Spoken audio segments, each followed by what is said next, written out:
my beautiful people of Headliner Nation. Welcome back to the Fantasy Headliners. Baby, we've got ourselves another game preview and prediction show here for our divisional matchup this weekend. The LA Rams going into Green Bay, trying to get themselves a dub on the road back to the Super Bowl. Can they get it done after a big win on the road against division rivals and division-winning Seattle Seahawks? They get themselves a little bit of a bigger test this weekend, and it may not be for some of the same reasons that you think, but let's go ahead and jump into this matchup and talk a little bit more about what we're going to see. First off, let's take a look at the injuries, and obviously we already know that there are a lot of big injuries on the side of the LA Rams. Now, I will say at this point, the only one that I'm super concerned about is Cooper Kupp. As of this recording, he is a DNP for back-to-back days. But whenever you have a knee issue, especially with a guy like Cooper Kupp that relies on such quick breaks in and out of his routes, a guy that really relies on that ability to break away at that point of the route, that could end up being an issue for him. Aaron Donald is a DNP for Tuesday and Wednesday as well, but the problem is he has said that he's good to go. He said he feels fine, that the do not practice is more along the lines of just making sure he is healthy and that he doesn't cause any more harm to those ribs. So Aaron Donald expects to be out there. Will he be limited? That is a possibility. And Jared Goff is a full participant in practice the first 2 days. Now, nobody is a game status as of yet. There's no questionable tags, no doubtful tags, anything like that, so we'll have to keep an eye on it. But those are the three big ones for the LA Rams. Their offensive line, David Edwards is a DNP the first couple of days as well. So is Andrew Whitworth. We know that John Wolford will not be playing, though, this week. So the man, the myth, the legend, Blake Xavier Bortles. I just came up with that nickname. Blake Bortles will be the backup to Jared Goff this week. So if there is issues with Jared Goff, Blake Bortles will be coming in to lead that charge against Aaron Rodgers. Now on the other side of the football for the Green Bay Packers, we've got some names there as well. Obviously Kevin King, Zadarius Smith, both of those guys, Alan Lazard, who's going to play a big role this week, and we'll talk about that here in a second. Both of those guys are going to be big this week. Now Kevin King and his Achilles, limited participant in practice. Alan Lazard and his core wrist, he is a limited participant practice. Zadarius Smith was his ankle and thumb. He is a limited participant in practice. So all of those guys are looking like they will be good to go. Rick Wagner, a limited participant as well. Equemius St. Brown, a limited participant. So the Kingsley Kiki defensive lineman, his concussion, he's not participated in practice yet. That one is looking like that could be either a game time call there or potentially not playing at all this week. What are some keys to getting the dub this week? Actually, before we look at keys, we got to look at our DFS picks this week first. Let's hop over there and talk about some of the big names you're going to see popping up. Cameron Akers, also known as Cam Akers, also known as C Daddy, also known as the big C Akers himself. I'm coming up with all these names on the fly right now. I am in a nickname-giving mood today, Headliner Nation. Cam Akers at $5,200. It is a huge value this week. If you're putting together a lineup for this weekend, Cam Akers almost definitely should be in it. The Green Bay Packers have had trouble stopping the run all season long. This is going to be a colder game, which again we'll bring up here in a minute and talk about a little bit more. And Cam Akers has seen the majority of the touches now for a few weeks. So he is the guy in that backfield right now, has the potential for a huge game. Cam Akers is definitely a guy that you have got to get into your DFS lineups this week. Robert Woods is not a guy that I'm considering as heavily. Obviously, when you talk about Robert Woods, especially in a limited slate, you try to get guys like that into your lineup. But the problem with Robert Woods is Jared Goff.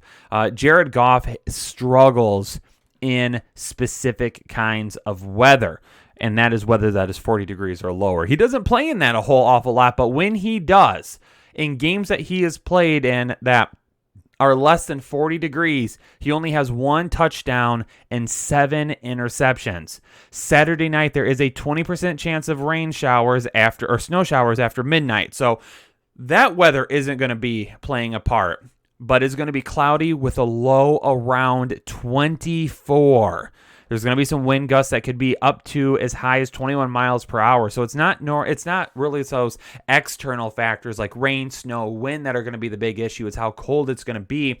He has shown in previous years that he does not play well in those type of cold weather games. So that's going to hurt Woods for you right there. Cooper Kupp and his injury. Do you really want to pay $5,300 for that?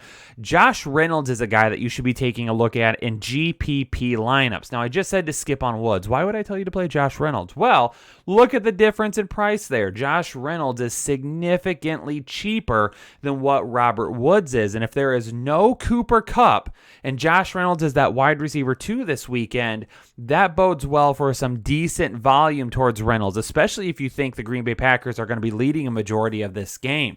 So Reynolds, if you pay for him as like your wide receiver 3 in your DFS lineup and pay down, it's going to allow you to pay up in other areas. What about Green Bay?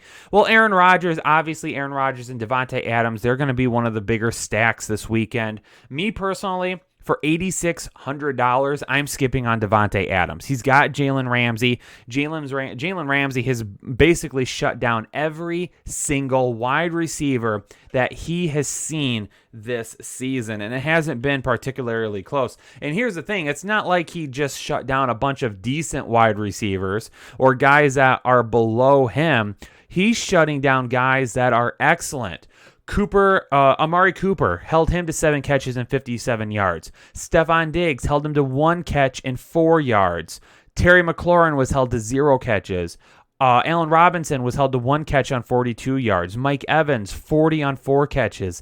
D-Hop, 48 on 5. Metcalf, 44 on 4. So Jalen Ramsey is absolutely locking down top-tier wide receivers.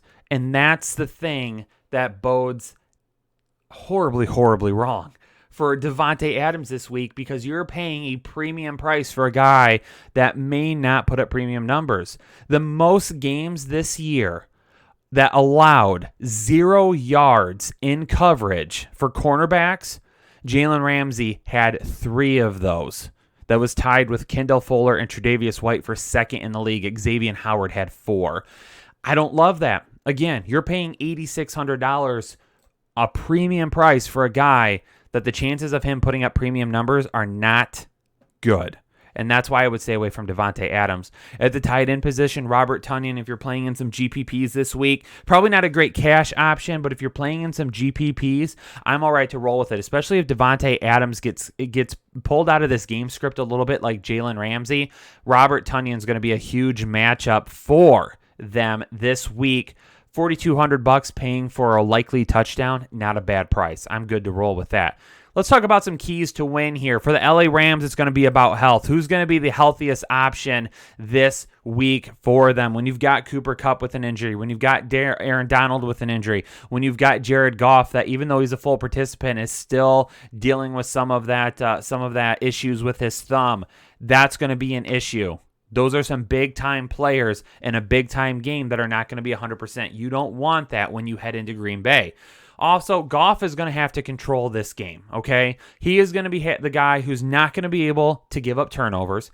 He's going to have to move the ball down the field. He's going to have to make some big-time throws. He's going to have to make sure that he is being darn near perfect in this game, because when you play Aaron Rodgers at home against the Packers, you have got to be darn near perfect to pull it off most of the time. Jared Goff is going to have to play his best football to get a win here. What about Green Bay? Well, wide receivers 2 and 3. Marquez Valdes-Scantling and Allen Lazard are going to be huge options this week. Jalen Ramsey, if he shuts down Davante Adams, guys are going to have to step up. That's going to be MVS. It's going to be Allen Lazard. In the previous mention, when I talked about DFS picks, Robert Tonyan. Those guys are going to have to get open. They're going to have to make some big plays. They're going to have to come through for AR this week, and I think they can get that done. You also got to get to Goff, okay? You've got to make him uncomfortable. You got to get guys in the backfield. You have to make him make those uncomfortable throws. You have to make him get the ball out of his hands early. You're going to have to make him be uncomfortable so this offense doesn't get in any type of a groove. We've seen this offense be inconsistent this year. If they're in the backfield at Goff all game long, they're going to be inconsistent. Now, here's the thing.